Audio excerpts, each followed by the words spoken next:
Alright guys, this is an informational video today. So you're looking at a 2.4 out of a Kia Forte 2010 SX. So here comes the fun part. I went looking for a motor, and the only motor I could find was for a Kia Optima 2.4 of the same year. So what we found is one of the differences is the exhaust stud locations. Now, I'm going to switch over to the other motor in a second. As you can see, the ones that will be different will be here, here, and here. Now let's go look at the other motor, and you'll see what the difference is between a Optima and a Forte. Here is the difference. See the difference now?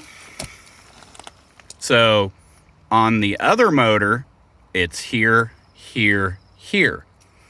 So in a sense, we have to switch this one to here, this one to here, then that one to here. And it's the same exhaust manifold.